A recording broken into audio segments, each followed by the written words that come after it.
忍びの時代は終わる。だとしても俺は忍びだ。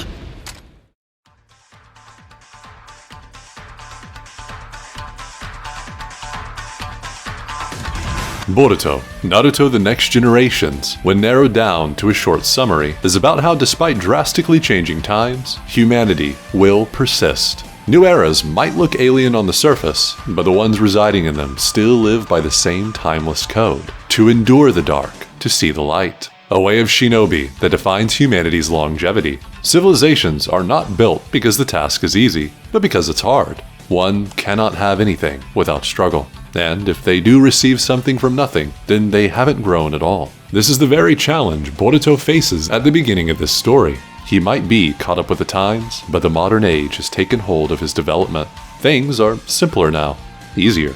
But it's precisely because of this that they are also harder. It's much more difficult to take a step on that long, arduous road when everything around you are shortcuts. With every advancement the world claims, it becomes that much more challenging to progress oneself. But Boruto would eventually learn, and not only would he understand, he'd also demonstrate to another the eternal soul of shinobi, showing him that humanity hasn't lost to the future, not as long as there are mentors that can nurture this everlasting ideology.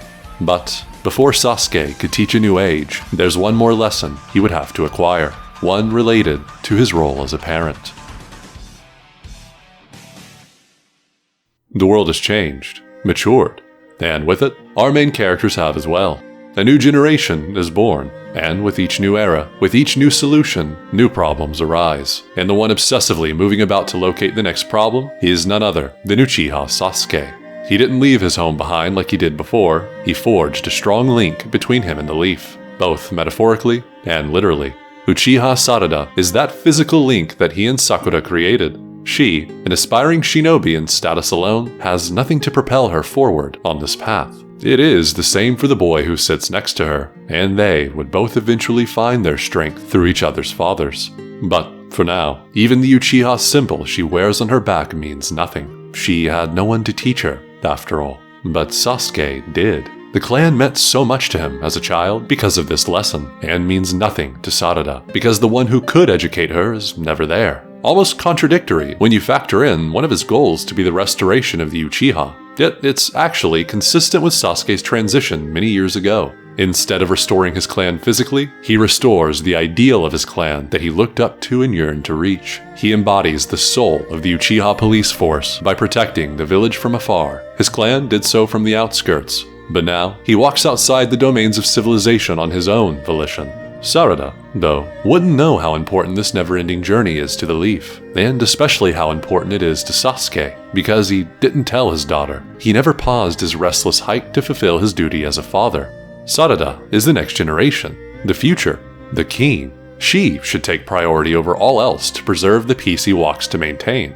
And this newfound shortcoming is one Sasuke's rival shares. The life of constant paperwork has buried the lesson those brave men taught him many years ago. Like Sasuke, he believes maintaining his position will preserve the future, when in reality, it's the opposite. Preserving the future right in front of them will allow their positions to persist after their end. Before they can grow in their respective roles, they must grow as fathers. A parent's duty is to nurture their offspring to become better than them, after all.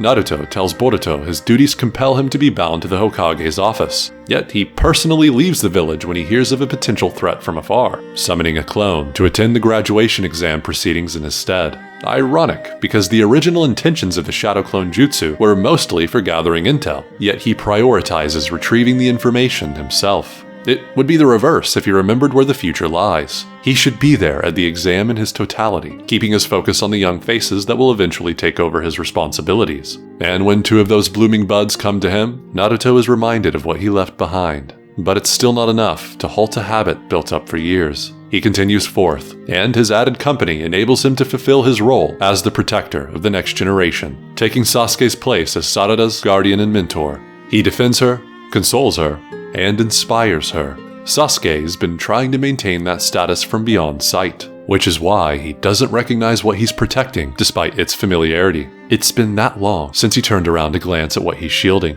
Sarada's so much like him in her attempt to seek the truth. Yet he disregards even that, scolding Naruto for allowing their reunion, when he should have been the one to facilitate a visit a long time ago. It has nothing to do with you. Words that can cut through bone, especially coming from someone who should be dedicating himself to Sarada. You do what you're meant to do, and I'll do what I'm meant to do. That's the collaboration you always wanted, isn't it? A rhetorical question Sasuke posed to Naruto. Yet it doesn't tackle the conclusion of this union. It was meant to preserve a future of peace, and the only ones who can maintain stability well after they are gone are the children they've both neglected.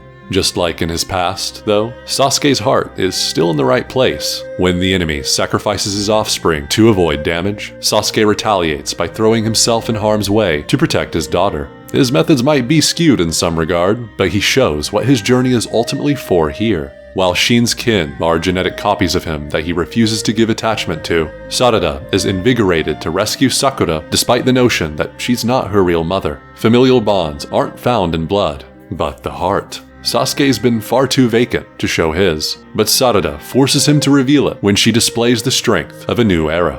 Sasuke kept her in the dark with his vacancy, similar to what Itachi did to him. And just like his older brother, this reunion allows him to tell Sarada the one thing she's always needed to hear.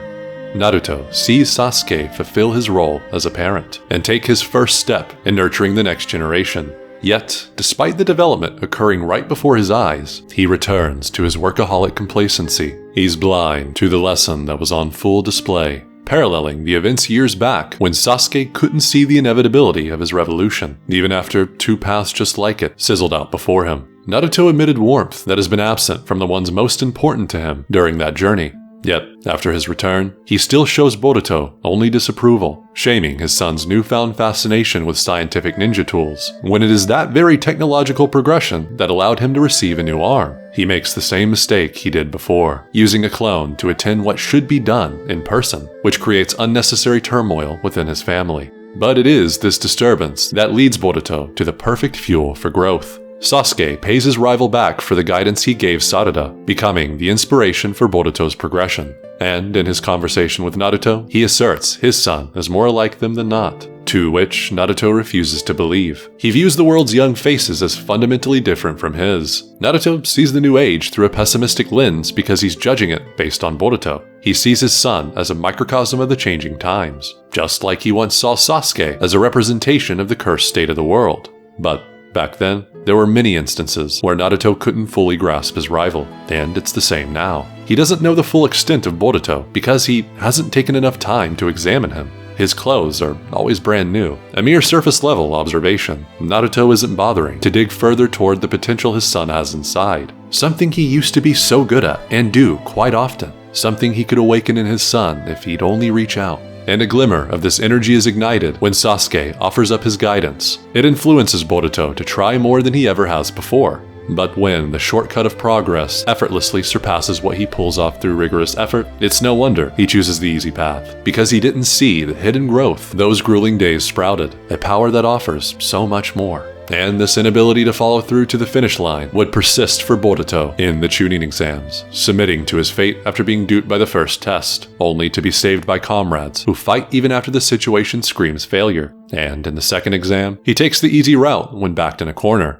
But why wouldn't he? It's a ninja's duty to choose the best option in a number of different situations. It just so happens that the scientific ninja tool is an end-all be-all for every combative encounter. In other words, a cheat code. Something Naruto is accused of pulling out against Neji during the same exams by many in the Western audience. Only, Naruto had to fight against his dark power to truly master it. And when he ignored its gloom, it overtook him and did more harm than good. Boruto, however, doesn't even need to struggle to maintain a powerful gift. All he needs to do is be content with using it, something he can never truly be, which wanes at his progression and the connection he and his parents share. He's doing this for his father's recognition, yet for Naruto, it's not about the results, but how Boruto gets there. It is the results that spring Naruto home, though. The same man who couldn't show up in his entirety for his own daughter's birthday appears to congratulate his son for his victory. Naruto should be the one telling Boruto how to win, not arriving after the struggle's end to merely give approval. Naruto wouldn't be doing this if he knew how Boruto made it this far, but he wouldn't know his methods because he's never there. He's too absent to help nurture Boruto. And if he's not there for his own son, what might that say about the other young faces in Konoha? He was there for Sarada, but only because she came to him. And Boruto would be the next in line to pursue Naruto, demonstrating growth that enlightens his father. Before this, though, his faulty road of shortcuts must be laid bare for the one he'd later prove wrong to see. Progress can only be conveyed if you know what came before it. It's the same for Boruto. He's only seen the Naruto of now for his entire life, the one who always had the qualities of a Hokage. Sasuke conveyed to his student the past holds the key to understanding his father, yet the one who should have been telling Boruto those important stories is Naruto. And here, it's revealed Boruto didn't even know the extent of the current Naruto, what he's capable of doing, what he does for everyone's sake, why he leads the village. Boruto sees the full brilliance of Naruto's radiance for the first time, and this inspires him to take Sasuke's advice. This time, though, not yearning to expose his past to chip away at a weakness, but to reveal how his father gained all he has now. He's ashamed he didn't grasp his naivety before. It's because of that his title as a shinobi was revoked, both his headband and the one who took it gone. But as his master points out, it's times like these that are the most important. Naruto had many falls on his journey, Sasuke too. But it's because they picked themselves up from the depths and climbed that steep hill called endurance again that they were able to call themselves ninja. To reclaim his title, Boruto would have to do the same. He would have to demonstrate what Sasuke is betting on, a shinobi's eternal soul. The times may have changed. It might be fine for most to ride the wave of ease. But once upon a time, in an era where humans were forced to become tools, Naruto turned around and fought against that current because he was human. Ninja are human, and Boruto would similarly exude the strength of humanity by coming face to face with monsters. Momoshiki displays the inevitability of shortcuts. He enhances his power with pills, absorbs his partner, and claims others' abilities for his own use. This makes him strong on the surface, but the thing holding him together, his root, is weak. Because he's alone in this fight, the only one who could assist him, he robbed of autonomy. Momoshiki ascends without struggle, all until he finds himself surrounded by strugglers. And these like-minded souls combine their inner strengths to surpass one giant mass of dark energy. And during this battle, when all hope seems lost because of the tool that led to his downfall, Boruto uses power from within as well, strength that he couldn't see back then. This energy found through union with a man who didn't understand him, and he couldn't comprehend likewise, create a spiraling mass that is fueled by the might of humanity, a fervor that is proven to be timeless here. The way of shinobi hasn't been lost through the ages, not as long as there are people like Boruto who wear that symbol on their forehead. Sasuke's bet is proven successful through the student he nurtured, and both father and son close the gap between them through simple acknowledgement. That is always the first step toward recovery, after all. It was like this for Sasuke many years ago. Naruto helped him achieve it, and Sasuke indirectly returns the favor through his student. However, this is just the beginning, for Boruto would later struggle with an inner darkness of his own, fighting to maintain his humanity. The same fate Naruto once endured. But this blight enabled Naruto to mature and overcome. So, Boruto too must find a similar strength on his own path. The times have changed, but conflict will never cease, because it is what defines humanity. And in the aftermath of this conflict, Boruto declares the dream he found through that strife. It's a similarity he shares with Sarada. Through her journey of tears, she discovered light that consoled and ushered her forward, exposing an end goal that will give her power to do the same for others. Naruto inspired Sarada, and in turn, Sasuke inspired Boruto. He helped spring his student up from the depths and pushed him into action. So, it only makes sense Boruto would want to be a shinobi just like his master, the Leaf's guardian shadow. And years from now, when this inheritor's failure is on the brink, he retaliates with a symbol that carries that first and most important lesson with it, one that portrays humanity's grit. For a true ninja never gives up.